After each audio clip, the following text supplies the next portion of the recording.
and then we're gonna do right. And that I learned from you. Look at that. So I like the music. It's a little funky, right? Yeah, it's funky.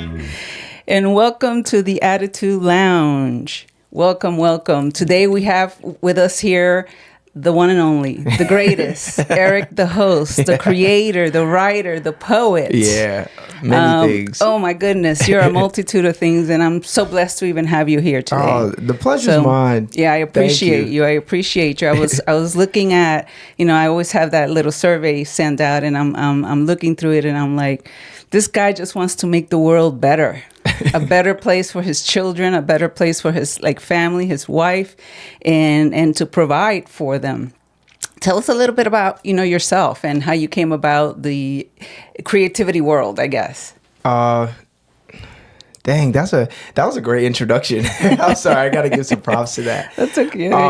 So how I got into the world of creativity, I don't know. The earliest memory I have of putting myself in front of people, I was 8 years old, and I don't know what made me do it, but I signed up for a school play.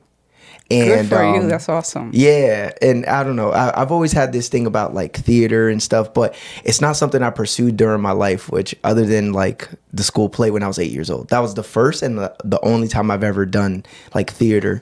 But it was such an experience for me. I ended up getting a singing role with two other people. So when I came onto the stage, I had to perform and I had to sing, and they were the only singing lines of the entire show, pretty much. So it was I love the feeling of being in front of people and bringing smiles and joy to people. And then that changed to when I turned 10 years old. I did a talent show, and I liked a lot of different music, but I chose a song to sing. And I'm okay. What, I'm nuts, and I'd never been a part of a talent show before this day, so I didn't know what it was gonna be like. And could be a big ask, right? Yeah. Now you're competing. Yeah, almost. And I wasn't really worried about the competition part, but I was just I don't really know what to expect from any of this. And I show up, and it's my turn to go out, and the gymnasium is full of people, and I'm like, well, listen, I did a snippet of a song, so it was only a minute and a half long. So it wasn't too long that I had to be up there. I'm like, come on, you can thug this out. So I go up there, I perform, and I got a standing ovation. Awesome. So yeah. All right. So there it goes again. It shows up in my life where it's just I love to do this for people. I love to perform. I love to make people laugh, smile, whatever. I want to bring joy. And then when I got into high school, I played sports, so I was used to being in front of people at this point. But then I started to create music. And when I started creating music, I was one of the only people in my high school that rapped. Wow, so every time I drop a new song, I'm going to school and I'm getting a lot of feedback. I'm getting, I heard your song, this and that. And it just continued to compound on itself. And then isn't it great when your own people just cheer you on, your friends, people, your peers, people your age? Yeah. It puts the battery in your back. It's okay, maybe I can do this, because every time you set out into something new, we're all filled with doubt in some area. Yeah. And I'm not exempt from that. There was plenty of times where the first song I ever dropped, I'm sitting there, I'm waiting, I'm watching it on YouTube, and I'm like, I want to see these views go up. And little did I know, you got to keep refreshing the page to see if the views, but I'm waiting for 2 hours to see if anybody's listening to this song. Right. And nobody listened, and I gave up after about 2 hours. But then I go back the next day and there's 240 views. Oh, wow. And it's okay, people were listening. I just got to be patient. You got to give them time to gravitate to things and things of that nature. But all throughout my life, I really enjoyed being able to do bring joy to people. Mm-hmm. I've always been a very kind and gentle-hearted person for the most part.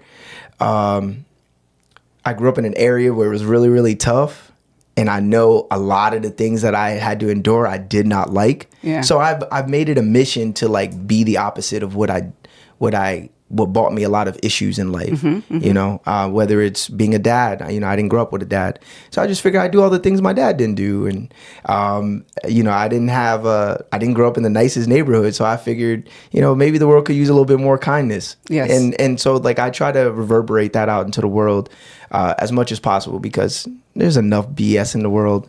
And, you know, it feels good to be the person that's like, hey, you know, you made my day today. That's a good feeling, because in many cases I'm not intending to, but right. With a little bit of light in the dark. And you do, because I've seen that. I've seen the way you just thrive at what you're doing, the way you're getting your kids to even participating, picking up the trash around the neighborhood. Like, I watched that. That was like last year you put that up, and I was like, look at that. I want to do it again. we need more people to be doing this, to instilling these small values, the everyday values that I feel sometimes may be lacking in many. Yeah. Because, you know, the world is hard. You can't blame nobody. Everybody grows at a different pace. Yeah. And some people, unfortunately, don't grow because they're okay being, in that stagnant area. They're okay being, it's like, some people were meant to supervise. Some people were they just want to go in, clock in, clock out, and I'm home. Yep. And there's nothing wrong with that either. Yeah. Somebody has to do it. Exactly.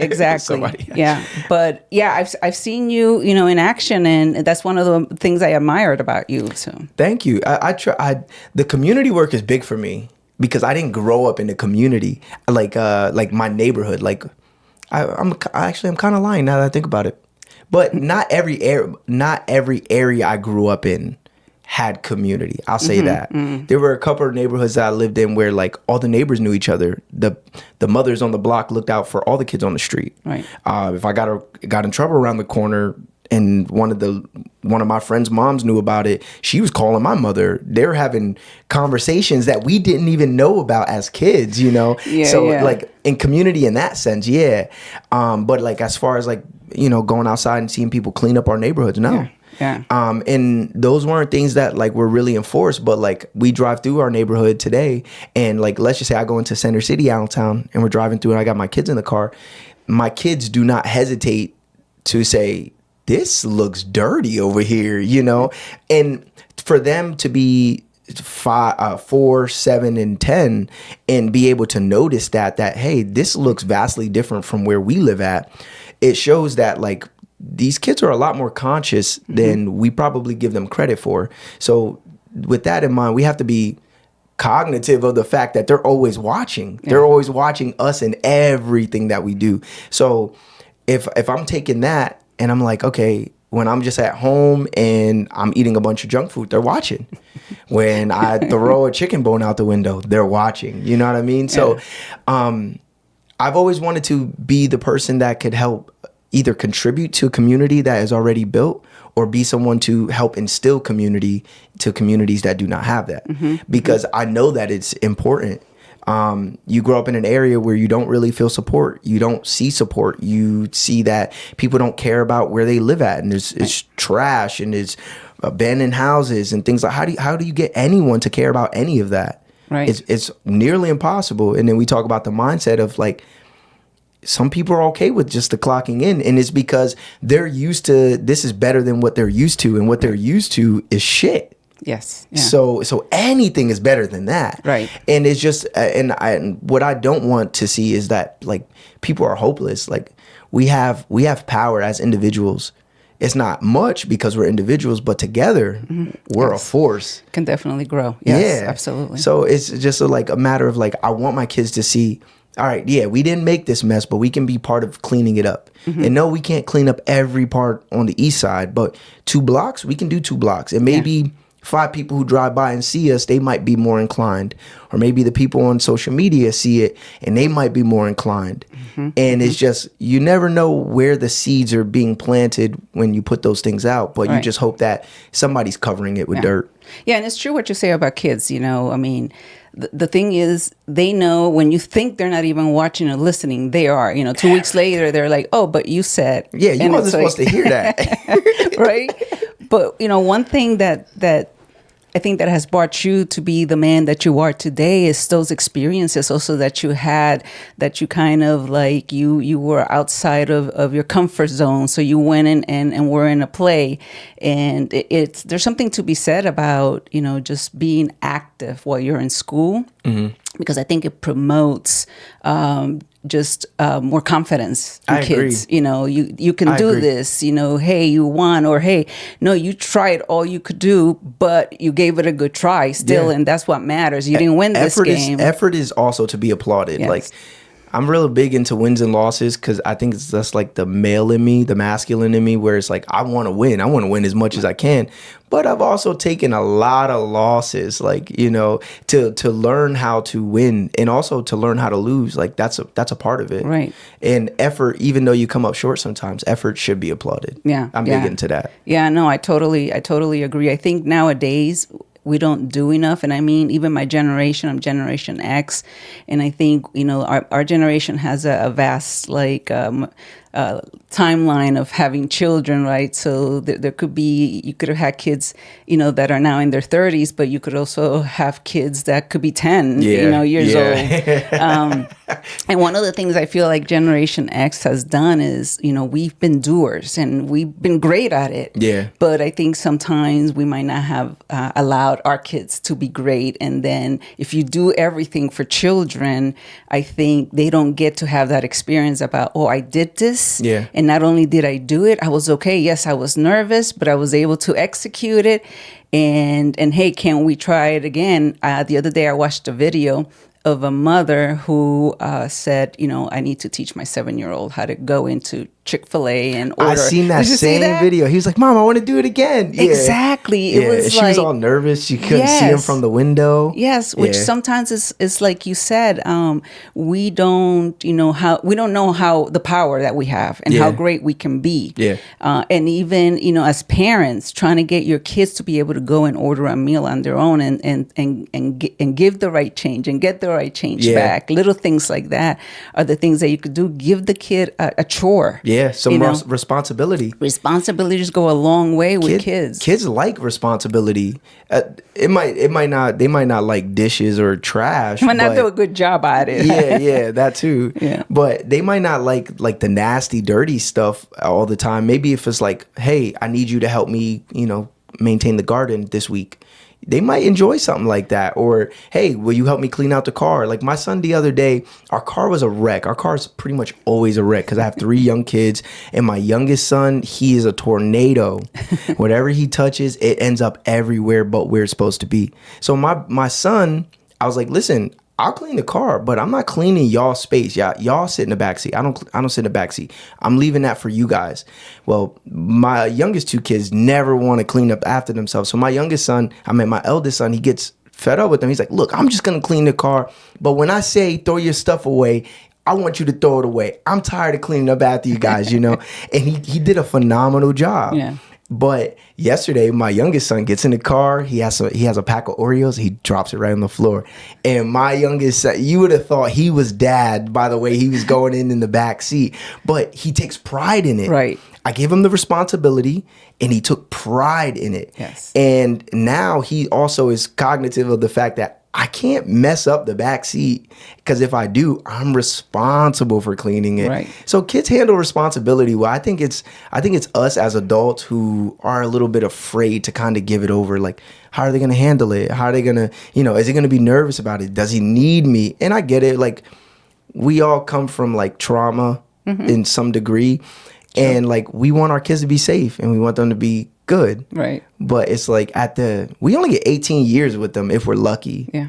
And then we got to send them out into the world anyway. Yeah. So why not like give them some of this responsibility now and just baby step it there. Right. We ain't got to cough it all up at age 18. We could be doing it from 9 to 18 in baby steps. Yeah. Yeah. And it's limited time. You said you only have them till 18, but within that time, you also only they're pretty much in school when it's school season. They're in there like 7 hours a day. So you don't even have them for that time. Yep. So it's limited. 14 years. Yeah. So it's hard parenting. Yeah. I can just, you're yourself at work.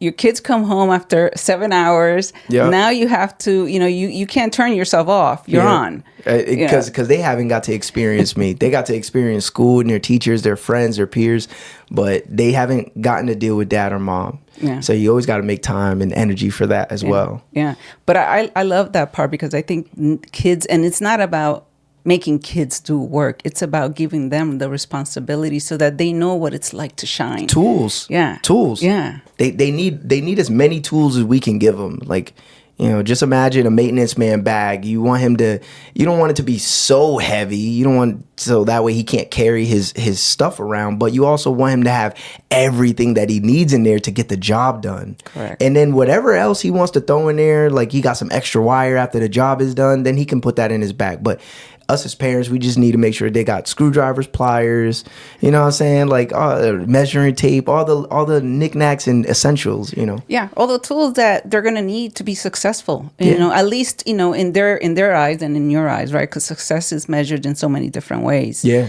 But, you know, to be able to say, hey, I'm starting a new job. I'm 18, I'm starting a new job, and, you know, I'm good. I'm feeling good about myself versus like, it's, now I'm 18. Well, wait, I want to be back in high school. Now what? Yeah. So I think, you know, one of the things, you know, that you had mentioned is that you wanted to discuss is like being able to be comfortable in your own skin.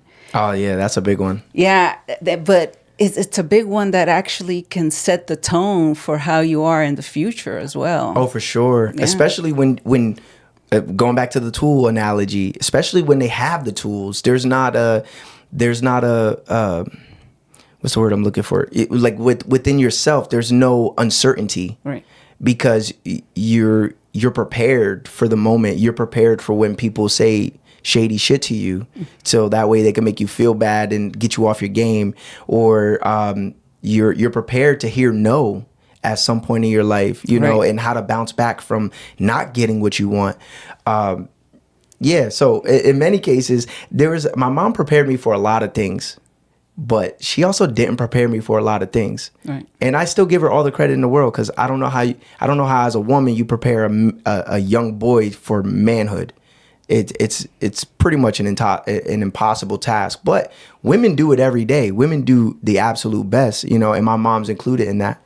But there was a lot of times that her teachings, they didn't give me the tool that I needed for certain situations.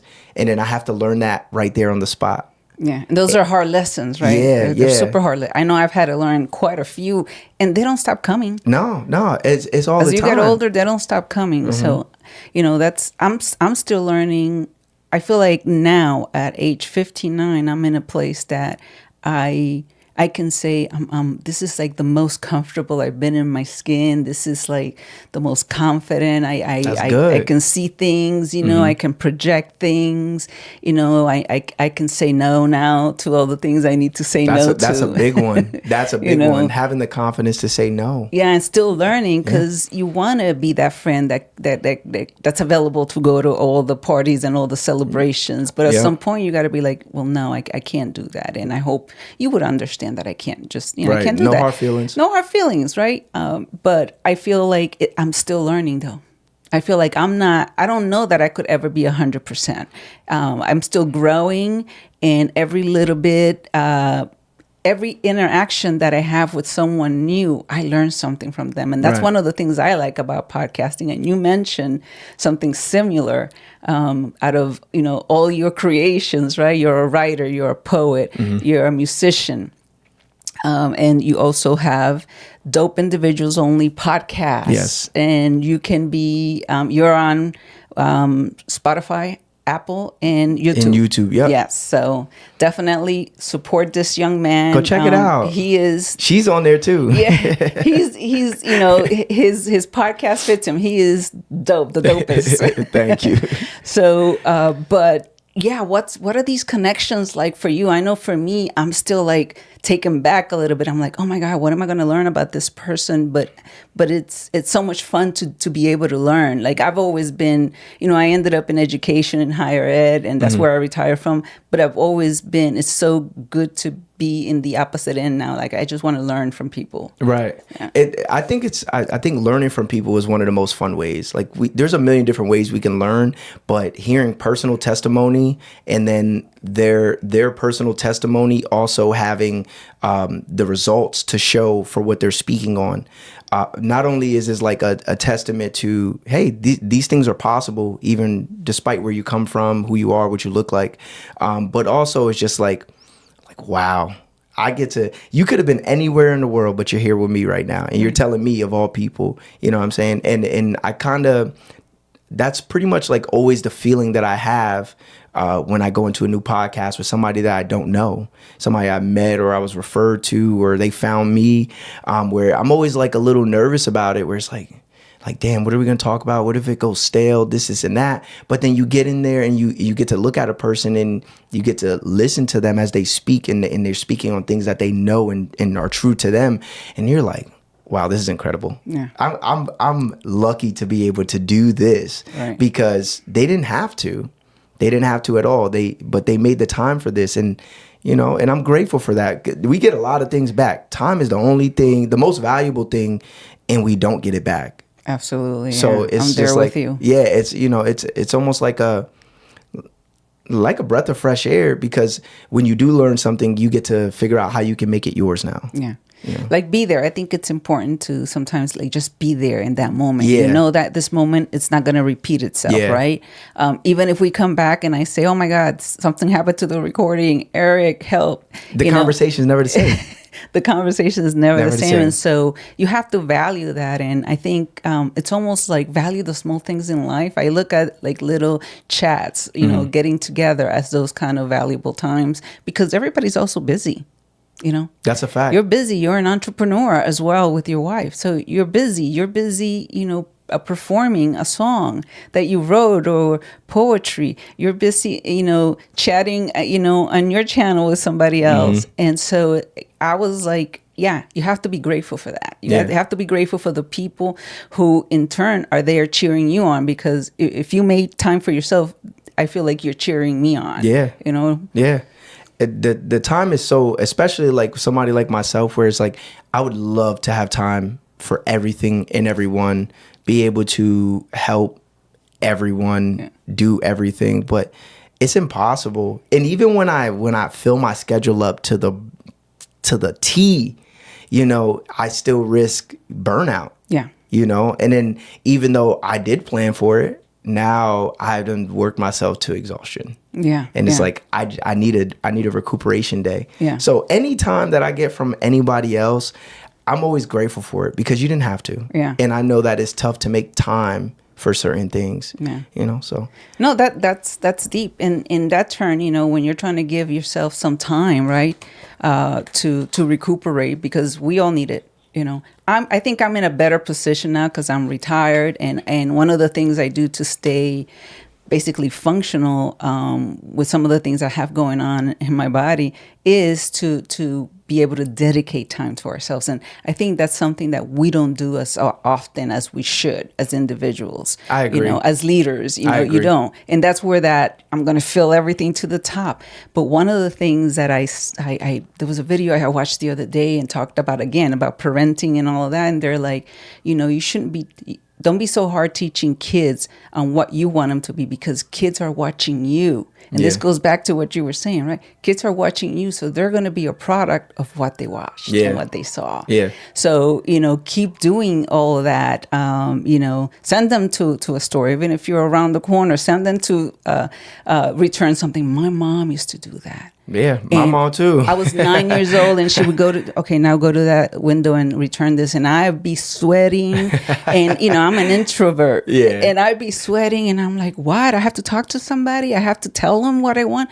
What if this? What if that? She goes, you're not gonna know what if. Just you know, go first and take the first step. Yeah, right. Take the first step. So I think it's important to be able to you know to teach kids. You know, that what you know they're watching, so then be the person who you want them to also be. Yeah, it's modeling the behavior.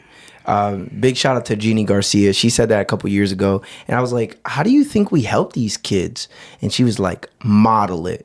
She's like, whatever you want to see from them, you model it in your life, in your everyday interactions, and those kids will see it, and they're gonna start to think that's the way to be. Yeah.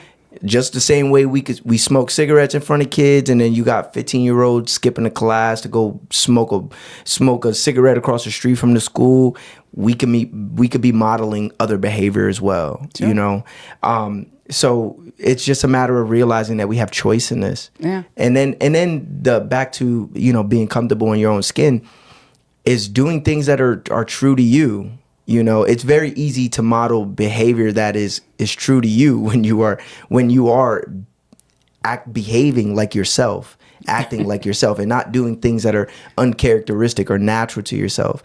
And I can speak on that because there's been a lot of times where I put myself in positions that made me very uncomfortable, just trying to be someone that I'm not, you know, in certain moments. Whether it's me trying to fit in, whether it's me trying to make other people comfortable, for a multitude of things, but it's always backfired on me. So it's just like, you know, be true to you. Learn to be comfortable in your own skin, and that takes time. Even myself today, like I still have to remind myself, like, dude, you know, you do not want to do this right now. You know it, so just tell them. Just be honest with them. And I have to have those mental conversations with myself too, because like I don't want to disappoint people. You know, that's part of like one of the things that I'm learning to be more comfortable in my skin is like not being such a people pleaser, telling people no when I don't want to, telling people no when I can't. Yeah.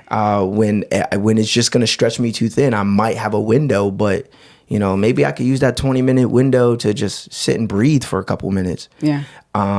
So it's a learning process for me. I would say over the past 3 years, I've gotten a lot better, but it's still a work in progress. And you say you're 59, still learning. I mean, yeah. I'm probably still gonna be the same way. The thing is, right? I at least welcome the learning. Some people, you know, don't. They're in a different space, and we're forever students. Yeah, but what you were saying is like, yeah, you have to take care of yourself, and you have to reach for stars. You know, reach for something beyond what you think you're capable of doing, because you never know how far you can go. And it's petrifying. It sure is. Everything change is scary as hell. Scary. I've always said I like change because it mixes things up, but the actual process is scary. You know, when you talked about like not being a people pleaser about 2.5 years ago or so, I was told by a person, you're a people pleaser and you embed yourself in people's lives. And I'm like, oh, okay. At first I was like, damn, I'm hurt. Yeah, like, I was gonna say that's kind of deep. That I was like, damn, and it came from somebody that, you know, I truly loved, and I was like, so I went home and I was like, yo, I'm still in shock. Yeah. Like, those almost fighting words. You bastard, you. well, yeah, and then a little bit was like, you know what? Maybe I am, and maybe I need to put this to a test. And so I realized I was always like calling people, hey, what are you doing? Hey, this weekend. Hey, why don't we meet downtown Bethlehem? Hey, something's going on in Easton, you know, or hey, why don't we just, you know, go out to dinner? And I stopped calling and I stopped asking. But I also said to myself, just be ready for the outcome. Okay. And the outcome was crickets. Nobody called. Nobody asked me to go. And I was like, okay. That's okay. Maybe I have been embedding myself. Maybe I'm the person that pushes people to, and I have other friends that say, no, call me, because otherwise I won't go. I'll never go and meet you for lunch. And, you know, because I forget I'm just a workaholic. And then I also like the people pleasing. That was super hard to learn how to say no. Yeah. To learn how to say, and it's almost to the point that I had to learn how to value myself more. And not that I'm better than you or better than anybody, but I had to think to myself, no, Addie, you're the top here. Yeah, it's your life at the end of the day. It's my life, and then it's like, what is going to please you? What is it? How is this going to help you be productive? And if it's not helping you be productive, why be part of it? My thing was always like, damn, I have an opportunity to make someone's life easier. And for me, it was like, okay, I'm going to make his life easier, her life easier, but my life is going to become more complicated.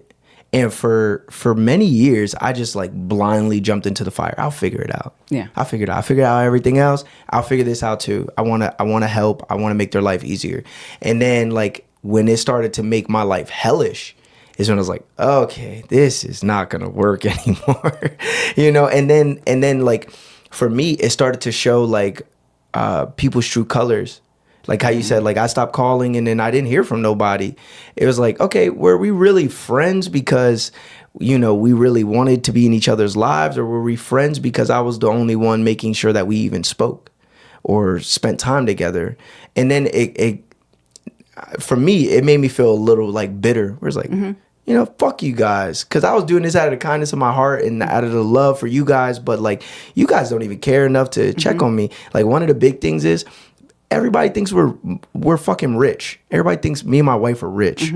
Even if we are rich, even if we have a lot of responsibility. And you work for it. What we work for, what we provide for ourselves and our family is not for nobody else. If I want to give, it's because I'm giving out of the kindness of my heart. But everybody calls me for money.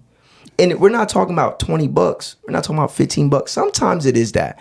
But we're talking about like $500, $800, $300. I'm like, bro, that's a week paycheck for some people. And you just expect me to cough it up? Because, you know, and like that was a big thing. Whereas like we grew up poor. Like everything I ever owned pretty much was hand-me-downs. I used to go to school in high school and I had one pair of shoes and a pair of Nike flip-flops. And the pair of shoes were blue. So if it wasn't blue or white or black, I couldn't wear it with the sneakers. So I wear flip-flops all the time. And nobody ever thought of it, but I wore flip-flops because they were black and white and I could match them with anything. It's like I learned how to survive on pretty much nothing. So like the fact that people think they could just keep coming to me, and then the hardest part was like I know what it felt like to have nothing. Right. So I just wanted to help. But then like it got to a point where it's like, all right, I'm being used. And it's by people that I value, that are my family, people that are friends.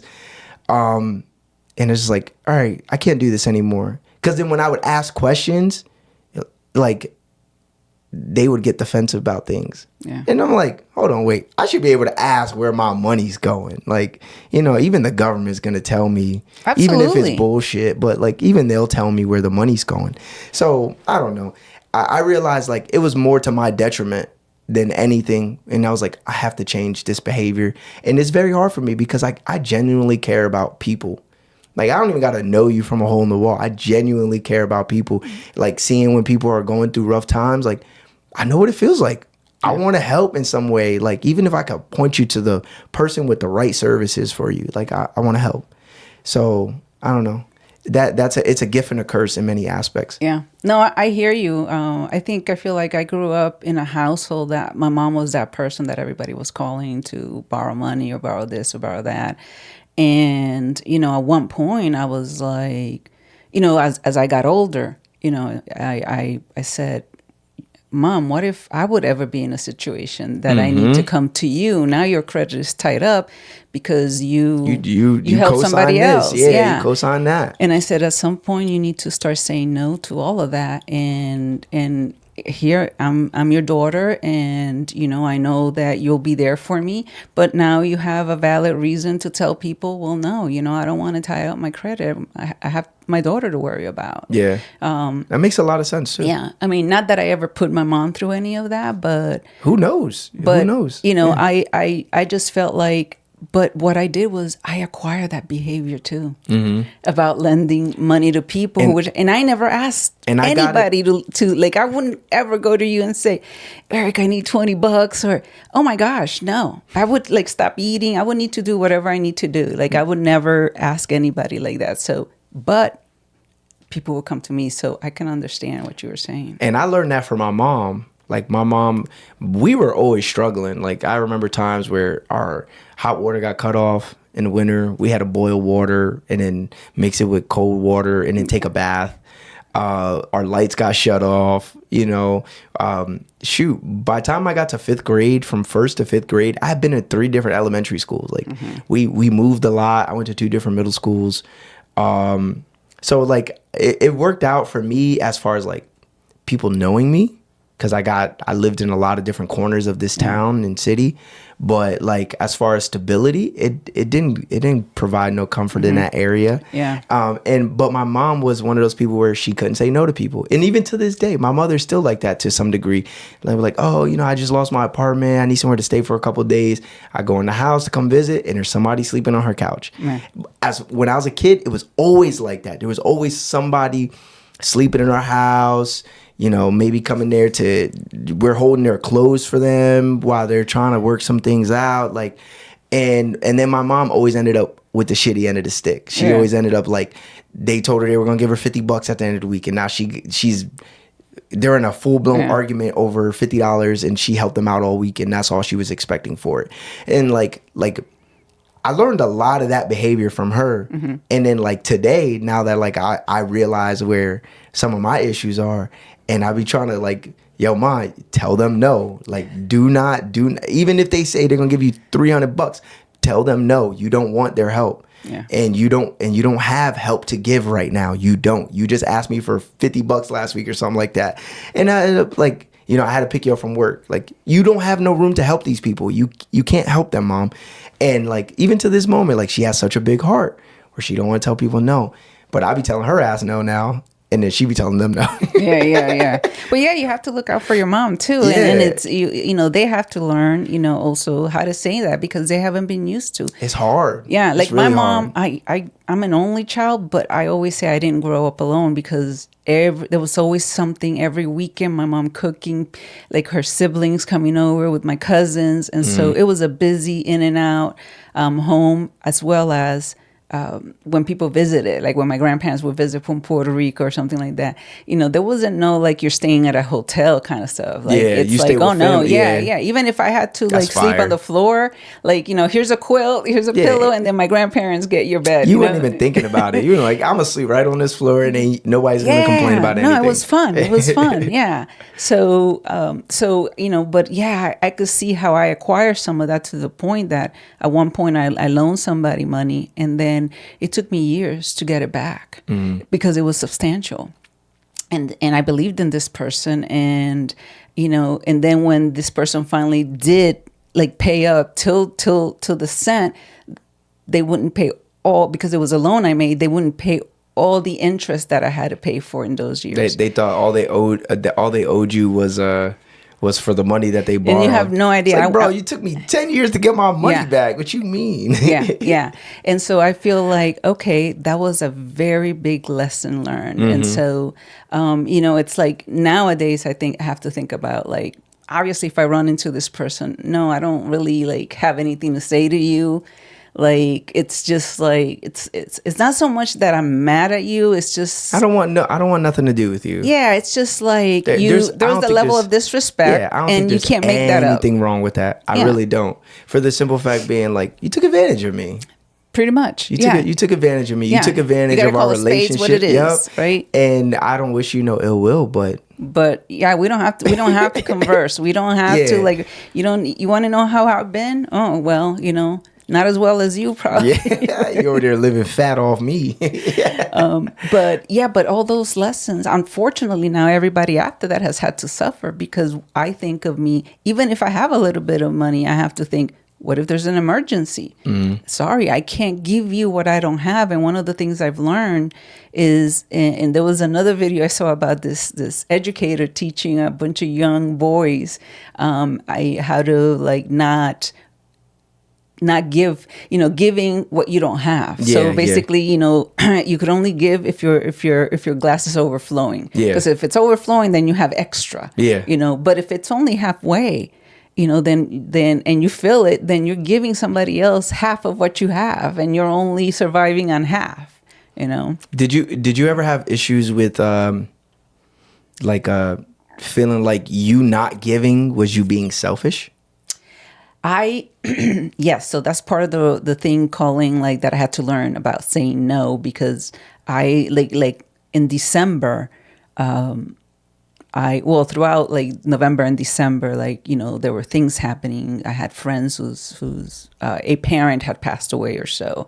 I had, other, somebody else who needed, not doing well at work. So they needed some money. And I'm the kind of person, oh, if I could give $20, okay, like that's not gonna, it's not gonna make anybody rich, but it won't break my bank either. Yeah. But then it's like now you have 5 people that are asking for here and there, As so quick. It added up so quickly. And then what happened was like, right, all of a sudden I'm $300 out, and then I get a medical bill that's like $350, and I'm like, I could have used every cent. who's gonna help me pay that? Nobody. And I'm not gonna go ask anybody. So now I had to deal with that. And so one of the things I promised myself is like, you always want to help. Just know that you're not selfish. If you don't got the money, you don't have the money. Or even if you do have a little bit, you can't go broke while you're giving, the last few things that you have, because again, you don't know who's looking out for you. And we don't know, this is, life is difficult to manage and to navigate, and, and we want to do better things in life, but we don't know when those things are coming. We don't know when the curves are coming, You can just expect them.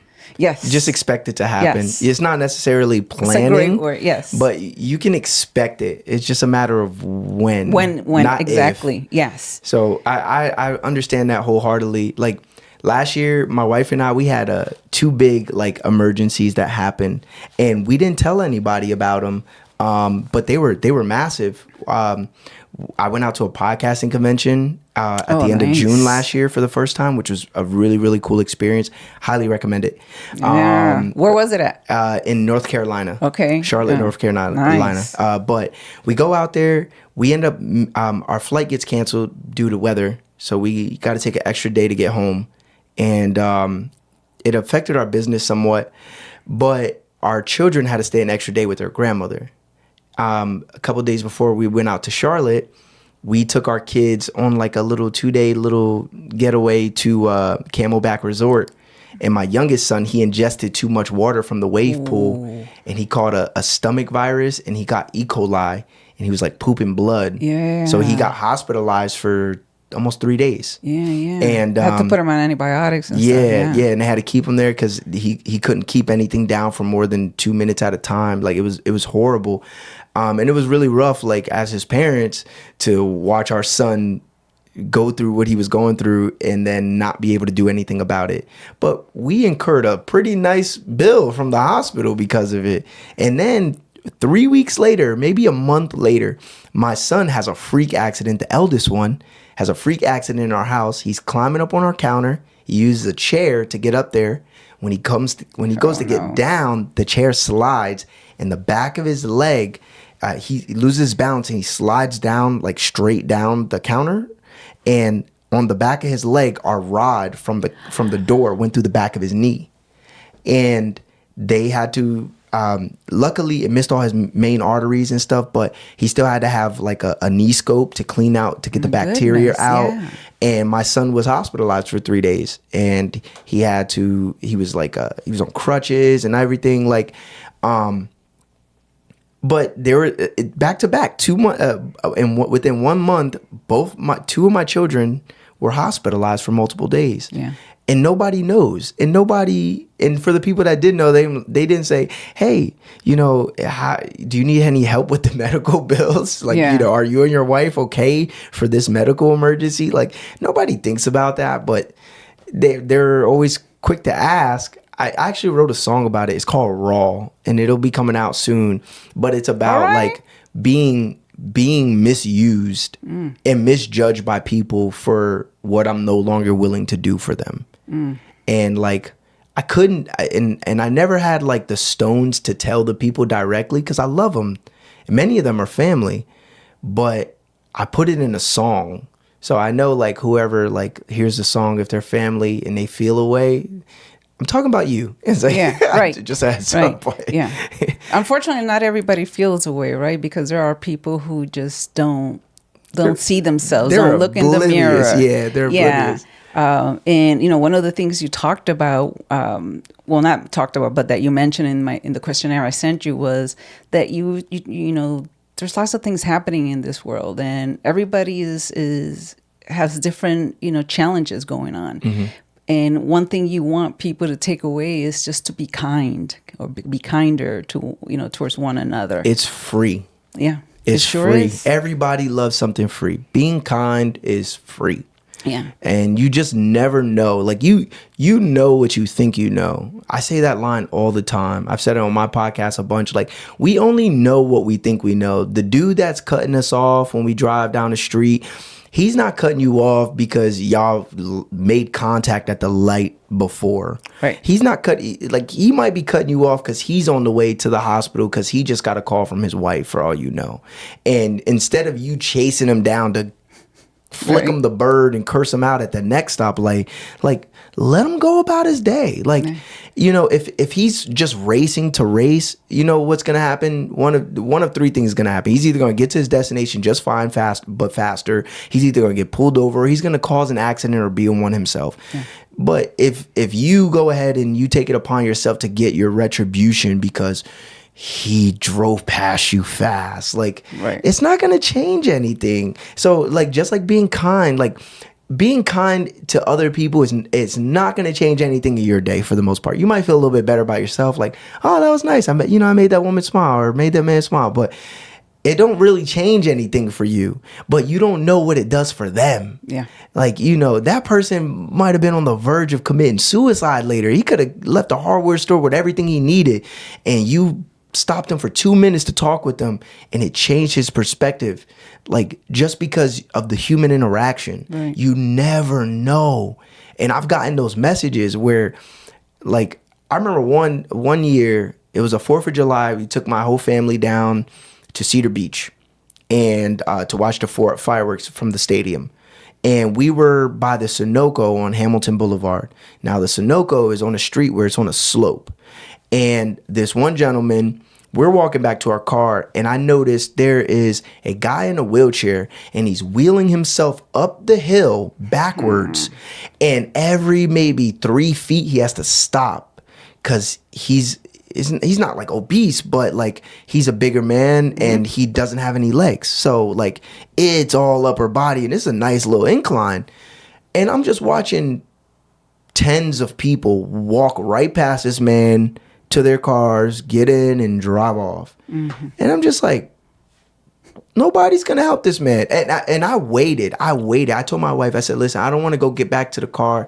I said, I just want to sit here and I want to see something. And we waited for 5 minutes. 5 minutes. I watched this man go a total of maybe 12 feet in 5 minutes. He was just so tired, and nobody offered. And I pushed this man up the hill. Yeah. And then you got all these people that's walking alongside of us. Oh, thank you. You're such a good man. This and that. It's not about me being a good man. It's just about me being a person and being kind. I see a person in need, you help. Yeah. You help. I'm not saying every time you stop at a light, you got to give homeless people money. Right. You know what I'm saying? You could say, hey, I'm going to say a prayer for you. That's kindness. Yeah. Or, I mean, what I've done is, you know, let me go get you a hot meal. You hungry? Yeah. You don't bring it right back. You don't got to give them your money. You can feed them. Yep. Hey, do you need anything? It's a little cold out here. You need some socks or something?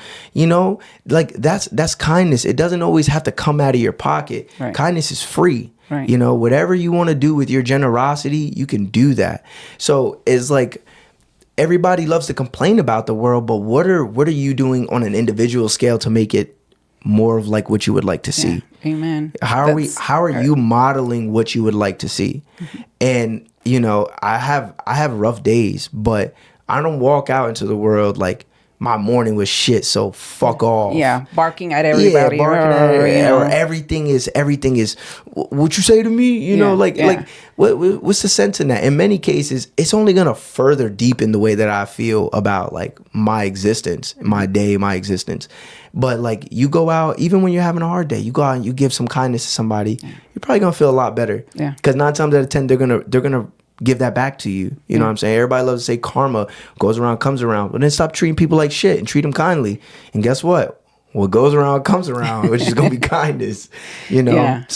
That's like my philosophy. It's just like, no, and I learned from you by saying that, because sometimes it's hard. Some people just piss you off, right? Yeah. And what I've learned is that the moment you get pissed off, now you're heading down a dark alley. They won. Yeah, they won. You're going down a dark alley. So that car that cut you off, just take a deep breath and say, you know what? They were probably having a bad rough day. Morning. I'm just gonna pray for these folks. Emergency. Maybe he late to work. And Who then knows? I also don't get aggravated. My time is valuable too. Yeah, that, you like know? this. He's not angry. He's just driving fast in his car. He doesn't know how you feel unless you chase him and meet up with him at a light or a stop sign. He doesn't know. He doesn't care about you. Yeah. You know, you're just like another passing car in his day. But how that situation made you feel is gonna stay with you. Right. So you have a choice to make. It's either he might be having a rough day. He might be in an emergency. I catch myself. Cool. You know. Sometimes I cut somebody off. Yeah. And I'm like, there was no need to do that. Yeah, like, my bad. what was I doing? Like, driving, faster isn't going to get you there necessarily faster. No, you're probably gonna get caught by every red light. Yeah. You know how many times people speed past me and I'm just like, this guy's in a rush, and I'm like, just do my little 30 miles an hour, and then I get to the light and when I look over at him, I'm like, you thought you was going somewhere, huh? Yeah, You yeah. know, it's one of those like. Yeah. So we have about 8 minutes. You know what I want to do? I'm an educator, right? So I got these little cards, and I'm like, let's switch it up a little bit. Okay. And if you want to grab one and see what it says. All right, here we go. I'll take this one. Okay. I'll grab one too, just to see. Morning meeting questions. That's what mine says. The other way. Okay. What would your dream job be? Ooh.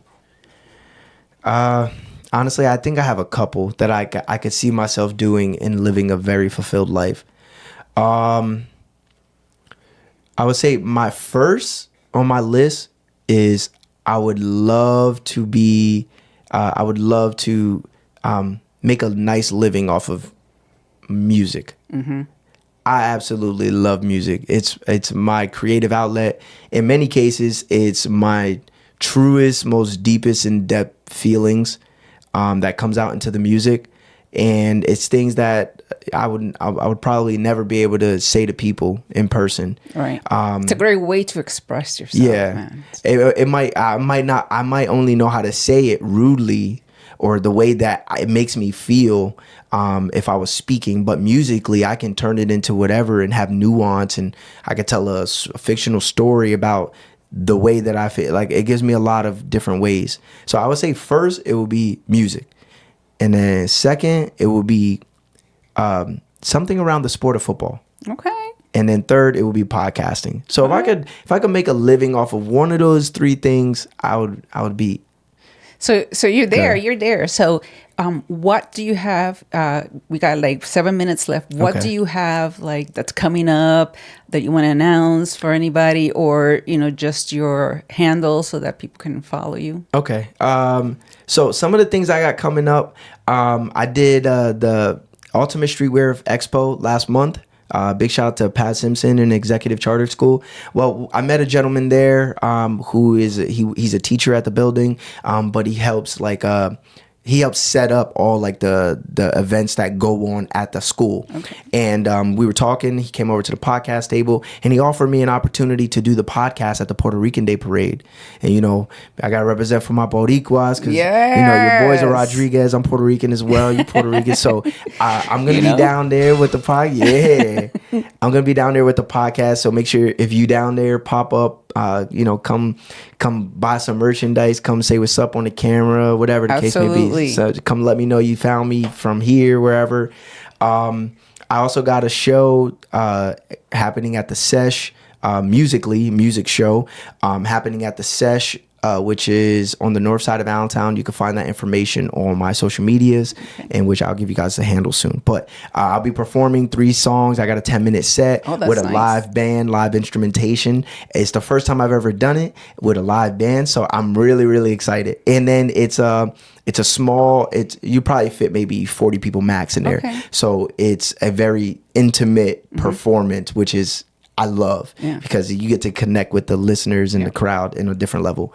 But more episodes, man, coming on the podcast, Dope Individuals Only podcast. Like I said, Miss Addie over here is already on the show. I'll be dropping an episode tomorrow, and I got 4 more lined up over the next couple weeks.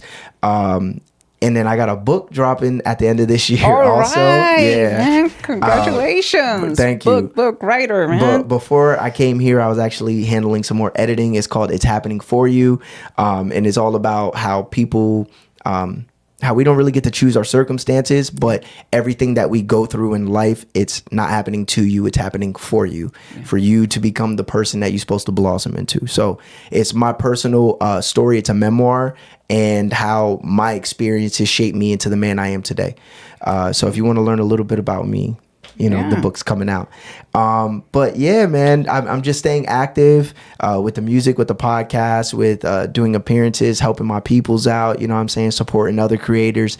So if you're into that kind of thing, then, you know, you can follow me at Dope Individuals Pod on TikTok and Instagram. If you want to follow my creative outlets, it's Erik the host _ ERIK the host _ that is where you will find my poetry, podcasting, writing, all of that stuff.